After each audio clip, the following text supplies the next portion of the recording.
Week 13 of the NFL season is generally one where we take a moment to reflect, look back, and decide whether or not what we have to do with the remaining weeks of the season. However, football is not the only thing that players have a chance to reflect on. But there will be 3 teams that will affect our holiday season, and a 4th this year with Black Friday. In a season that we call a season for reflection and thankfulness and Thanksgiving.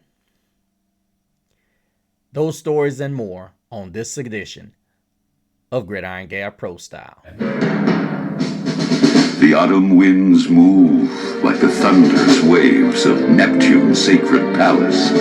And here, amongst the blackened soil, lies the ragged hands, worn, torn, and callous.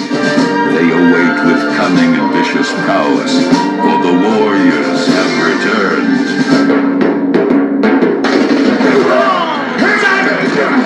Come on, Dirk! Don't do it! Woo! No way! Woo! 85!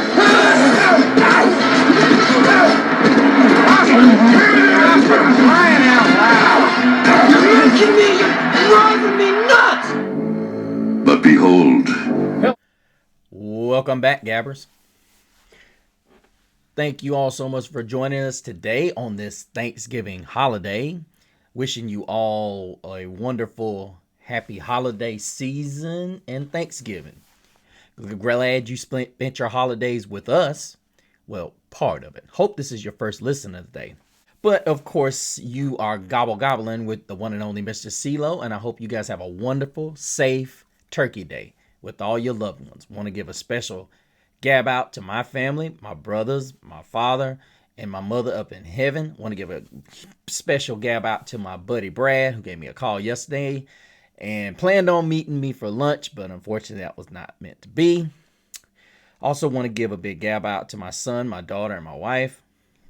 Tell you guys happy Thanksgiving. I love y'all.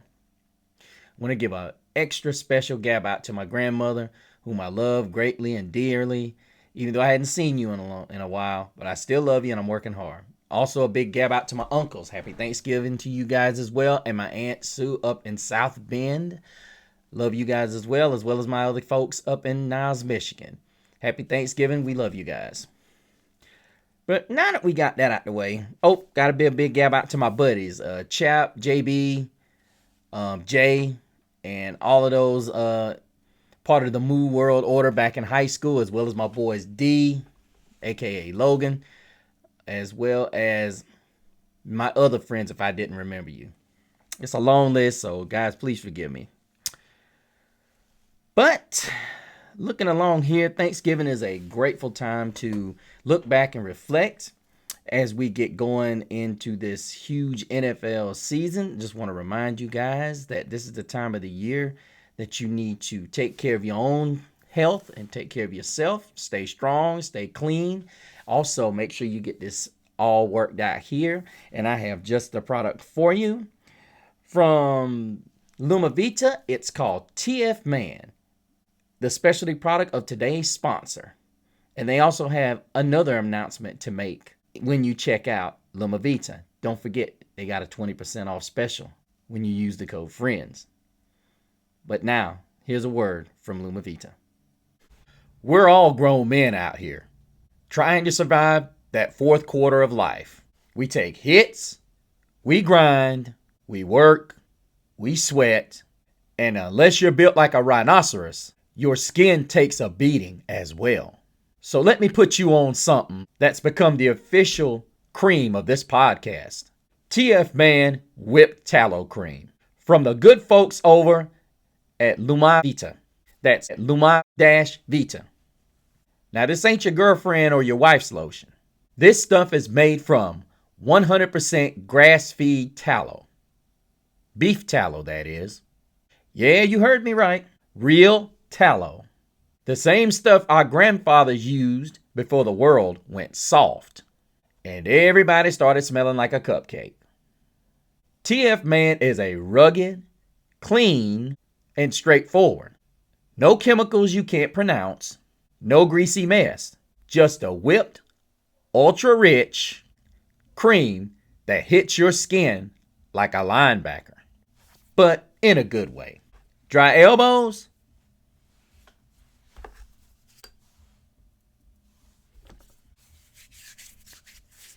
Gone.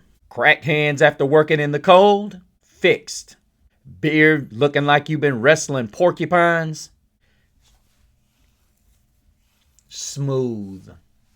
Even the ladies tend to borrow it. But don't say I didn't warn you. And the scent?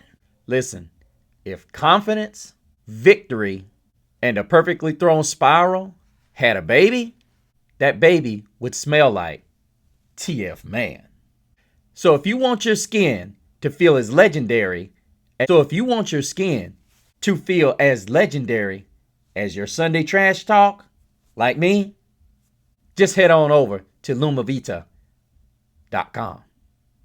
and grab yourself a jar of TF Man whipped cream tallow. TF Man whipped tallow cream.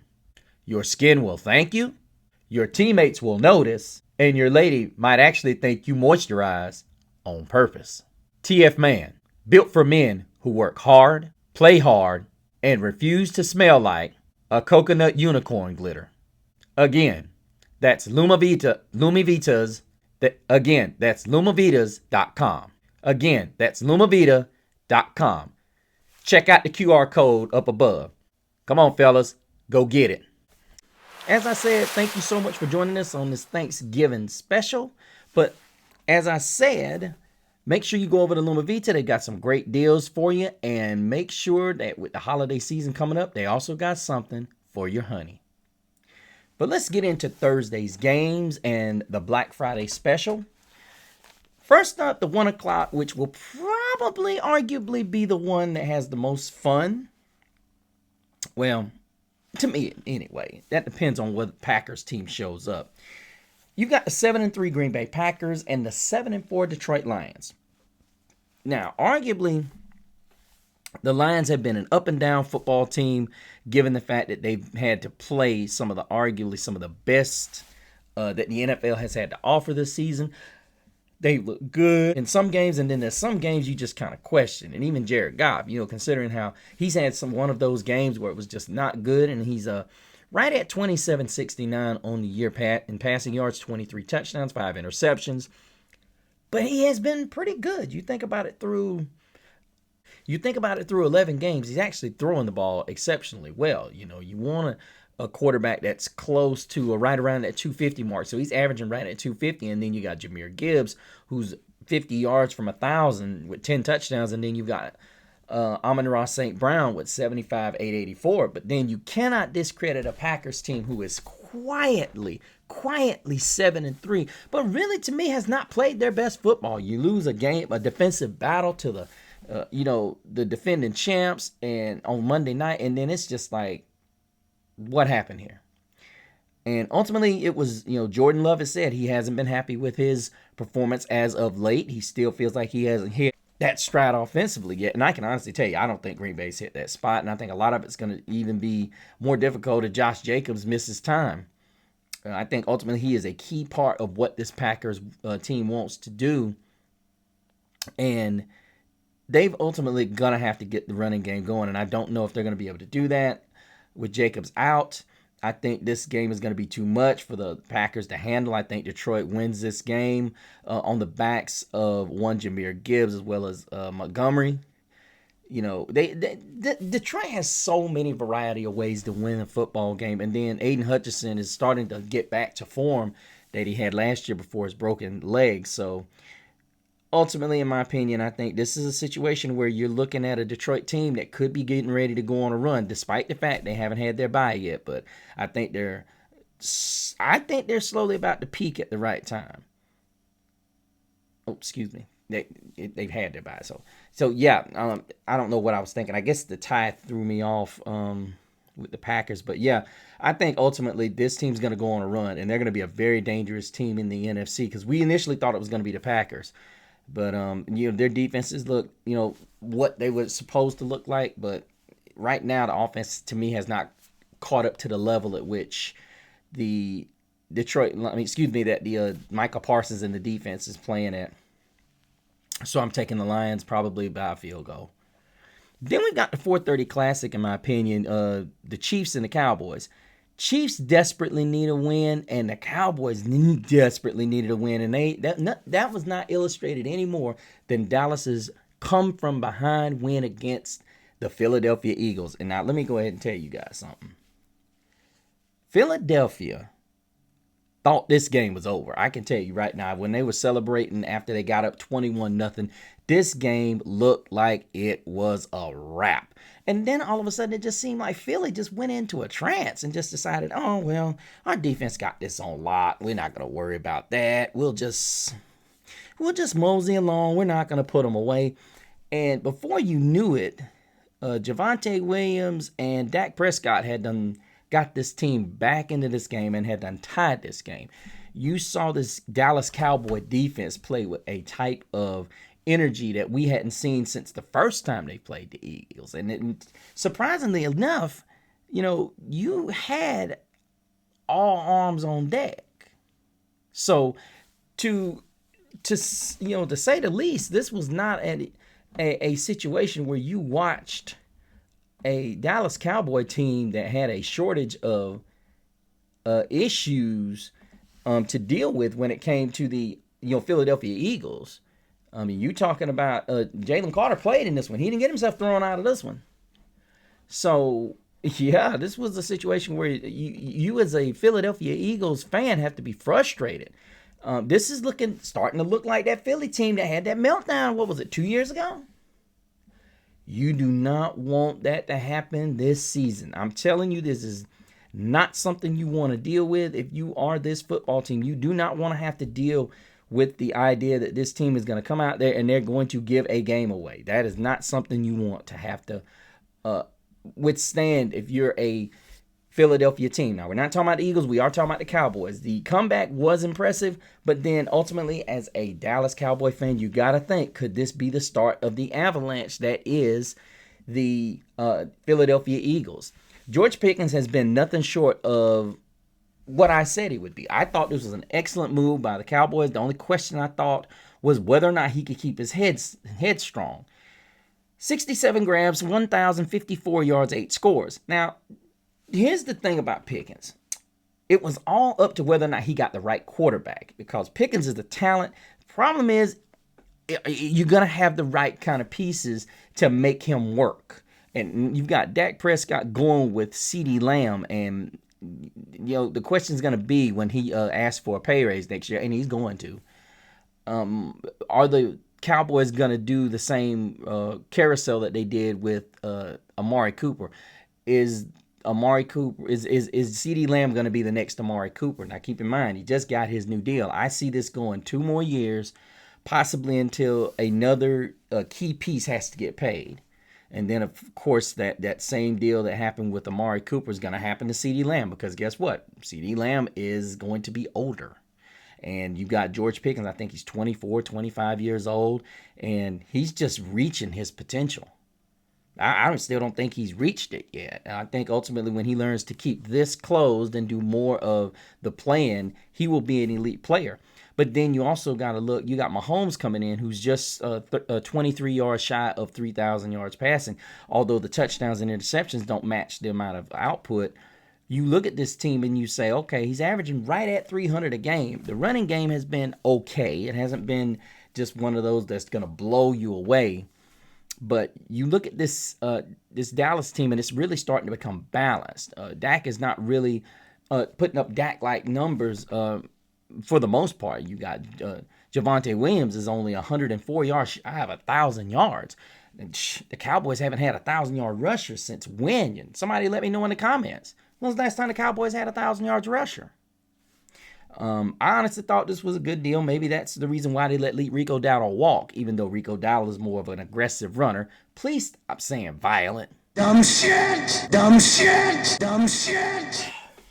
But looking at the Chiefs, we saw last week how they could be had. Now, granted, Indianapolis didn't close the deal. Although I did think there was some favorable calls. And while I got the minute, Patrick Mahomes, stop whining like a little baby. It's football. You don't want to get hit. Guess what Tom Brady used to do? Go down. And this is something the officials need to start dealing with. Y'all hear me? If the quarterbacks are going to fight to stay up, you don't get protection. Because I remember when Brady and Manning, when they used to see trouble, what did they do? They went straight down. They didn't complain about getting hit. Brady every now and again got complained, but most of the time, if Brady saw he was fixing to get sacked, he didn't try to get out. He went down. Manning, same thing. They hit the dirt. Can't complain about the calls when you're sitting there trying to break the tackle. Run. That's all I'm saying. Stop being a wine box. I think the Cowboys defense has learned how to put up a few things on that defensive side, make a few teams think a little bit. I just don't know if the Chiefs can afford to lose. I really don't. And this is where I'm at with this one. I think this game is far more important to the Chiefs than it is the Dallas Cowboys. I mean, I know what people are going to say. If the Cowboys go 5-6, it absolutely kills their season. Well, if the Chiefs go 6-6, it absolutely ruins their season. Because, I mean, you're sitting here, you look at the Cowboys, they'd be 5-6 and a tie.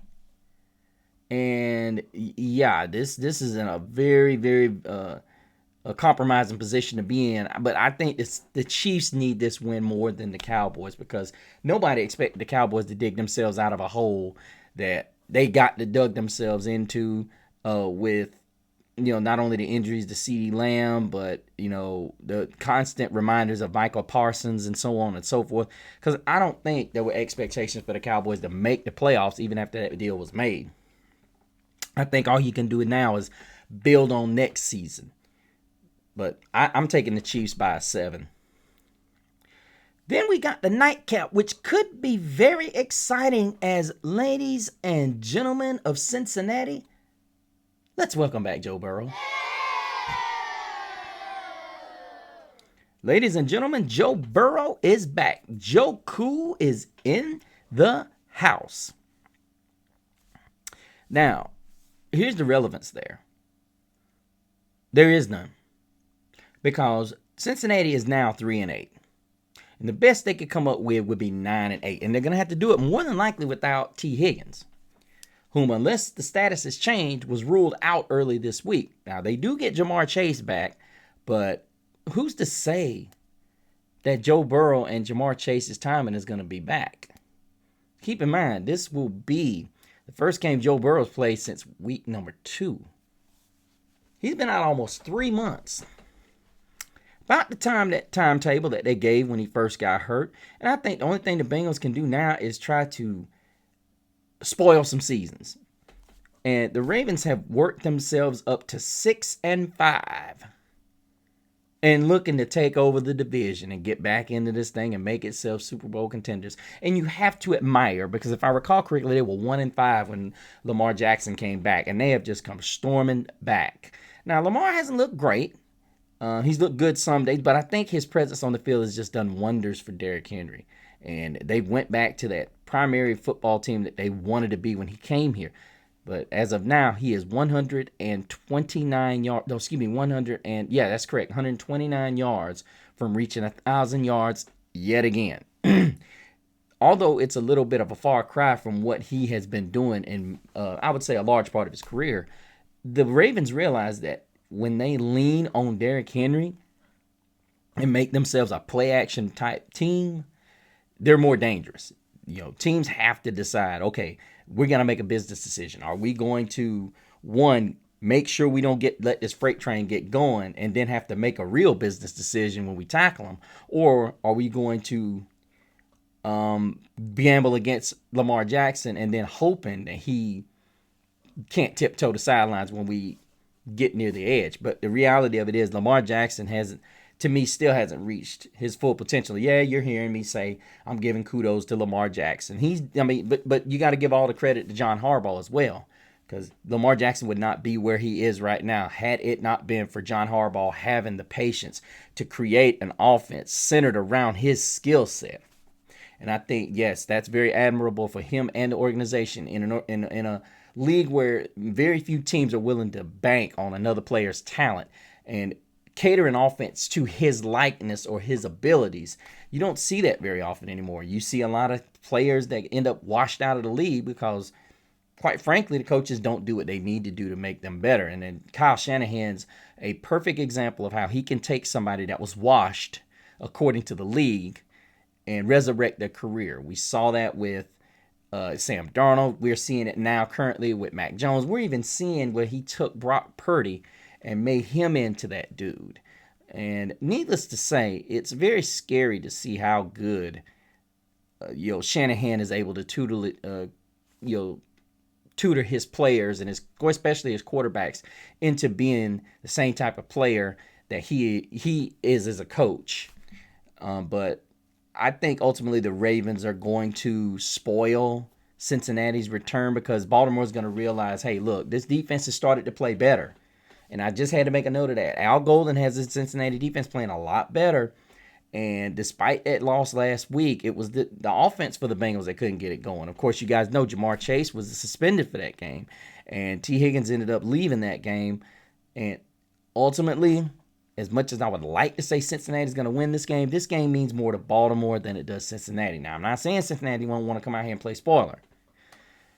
But it is a night game, and it is a bright lights for Jamar Chase to shine.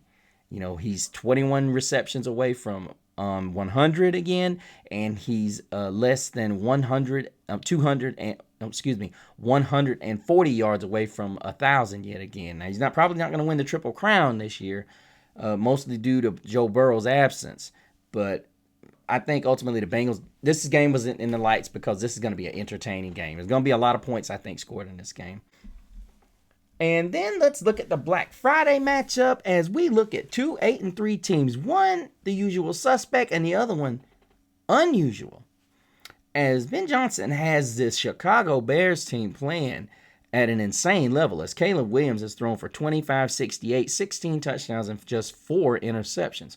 The play-action game has just been absolutely sick for the Chicago Bears, as Williams is doing a lot of good things out of that play-action. Rome Odunze is just ascending along with his quarterback. And then you got, on the other side, you have a quarterback in Jalen Hurts who is so silent.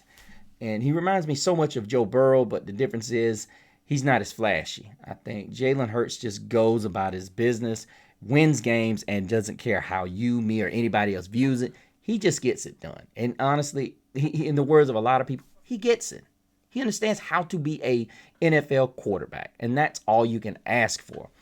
Ultimately, to me, this game is won based upon what the running games do.